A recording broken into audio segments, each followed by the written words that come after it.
Hey, this is Tom Webster for Sounds Profitable for Wednesday, July 9th, 2025, the podcast Preservation Paradox. But first, two of podcasting's fastest growing audiences are consumers of self-improvement and health and fitness content. The new report, Unlock the Power of Purpose-Driven Podcasting from Sounds Profitable and the SiriusXM Podcast Network, debuts new data to explore what motivates these listeners and makes them uniquely receptive to branded content and advertising. Both the report and a half-hour presentation that was hosted by me and Alex Kajia from SiriusXM are available now at Sounds Profitable. There'll be a link in the show notes. Well, we took last week off from content, which gave me some thinking space to work through something that I've been struggling to articulate for months.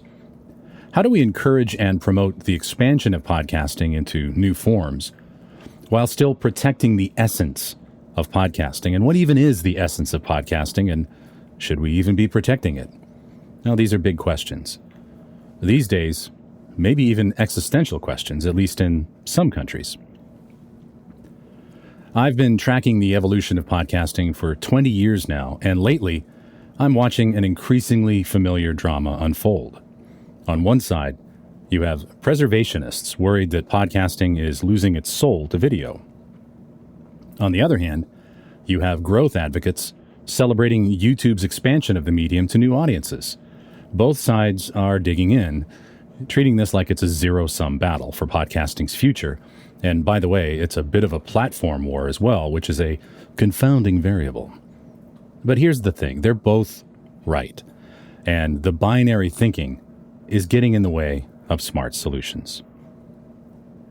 Let's start here with the latest episode data that was published from Livewire, which reported that RSS feed episode production declined in June by 4.7% over the previous month, noting that this measure is, quote, one of the ways to measure the health of the current podcast ecosystem, unquote. However, this metric does not account for video podcasting on YouTube, which is driving much of the medium's actual recent growth. It's less a proxy for the health of podcasting and increasingly more of a proxy for the primacy of RSS-driven podcasts. Now, I've never been a fan of using supply-side metrics to gauge the vibrancy of an industry. Maybe the decline in June is an artifact of an over-exuberant May. We don't measure television health by counting how many shows get produced, or film industry vitality by tracking production volume. Of course, it's harder to track those things in TV and film, and it's easy to track them in podcasting. It's a classic case of the streetlight effect, looking for your keys under the lamppost, not because that's where you drop them, but because that's where the light is. Here's where I would encourage you to seek out Norm Macdonald's moth joke. The data on episode production is clean and available, so that becomes a proxy for health, even though it's increasingly less helpful in understanding the actual state of the medium as it exists today. These are supply-side measures in a world where demand is really what matters. And on the demand side, podcasting is thriving. Survey research, both from Sounds Profitable and from Edison, consistently shows growing reach, with time spent consuming podcasts holding steady at around 6 hours a week. When your audience is expanding but individual consumption remains stable, that's not stagnation, that's successful market expansion. Yet this focus on RSS episode counts reveals something deeper. An industry grappling with the existential question, what even is a podcast anymore? Well, while we debate metrics, something fascinating is happening internationally. Podcast industry groups in France, the UK, and Canada are all pushing their governments for formal recognition and support, but each effort reveals different anxieties about the medium's future. France's PIA wants legal recognition for podcasts as distinct cultural works with tax credits and production grants. They're explicitly worried about preserving culturally significant formats like documentaries and narrative series, framing podcasting as an alternative to screens. Their concern? Without support, only public broadcasters or AI will carry these formats. The UK's Audio UK takes a different angle emphasizing economic legitimacy. They're frustrated that a £5 billion industry creating thousands of jobs gets excluded from creative industries policy, despite politicians regularly appearing on podcasts for their own advocacy. And Canada's approach is the most explicitly defensive. They worry about being overrun by US-dominated content and brand-funded AI-driven shows that lack cultural context. With Canadian podcasts making up 43% of domestic listening, they're already losing the battle for local attention. Now, I might argue that 43% is actually a pretty good number. The current regulations in Canada for radio mandate that 35% of broadcast content be of Canadian origin, so the fact that podcasts exceed that without regulation is actually kind of cool. But that number could slip, and it could plummet at any time, and that, of course, is the crux of the initiative to protect the medium and its creators in Canada.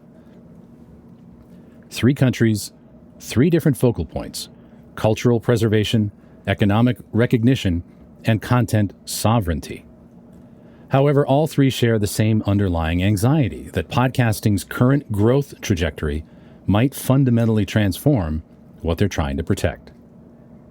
Now, before we dismiss these concerns as industry protectionism, consider how U.S. radio navigated streaming's disruption. Spoiler alert, not great. Radio's response was largely defensive and misguided. Stations doubled down on traditional programming structures, even as streaming offered infinite customization. They focused on reach and ratings while streaming platforms optimized for engagement. And many were slow to embrace streaming distribution, treating it as competition rather than expansion. But most critically, radio lost confidence in what made it unique: live, local, communal, spontaneous. And it tried to compete on streaming's terms instead. The result? Radio ceded its distinctive value proposition while failing to win in the spaces where it couldn't compete.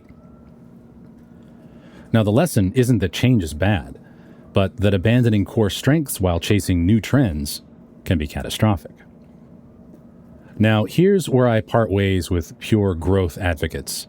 The preservationists have legitimate concerns that go beyond industry nostalgia, if we can have nostalgia in a 20-year-old industry.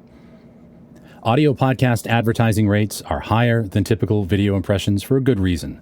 Audio creates a more intimate, less skippable advertising environment, often with host-read integration that video formats struggle to match. There's real economic value in audio's unique relationship with audience. But the more profound concern is cognitive. Pure audio consumption demands a different kind of attention: contemplative, imaginative, multitaskable in ways that video isn't. You can listen while walking, driving, cooking, or exercising. Your mind fills in the visual gaps, creating a more active, participatory experience. Audio can sustain 90-minute conversations because there's no visual fatigue. Now, this isn't just a format preference. It's about preserving a mode of human engagement with ideas and stories. If future generations grow up expecting visual stimulation with their spoken word content, do we lose that capacity for extended audio-only focus? All right, that's a little esoteric, but here's the insight that really crystallized my thinking about this. Video podcasting isn't just changing distribution. It's creating economic pressure towards specific formats, and that is where the real threat lies. Video podcasting has largely settled into a chat show format, and the economics explain why. A scripted audio documentary might require weeks of production, field recording, and sound design. Add video, even basic video, and you're dealing with location logistics, lighting, multiple cameras, visual editing, and graphics. Production complexity and costs explode.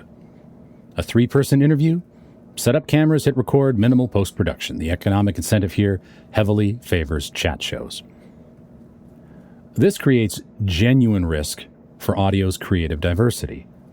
Narrative podcasts, investigative journalism, fiction, experimental sound design. These formats depend on audio's lower production barriers. If audiences and advertising dollars migrate toward video chat shows, these production-intensive audio formats could become economically unviable.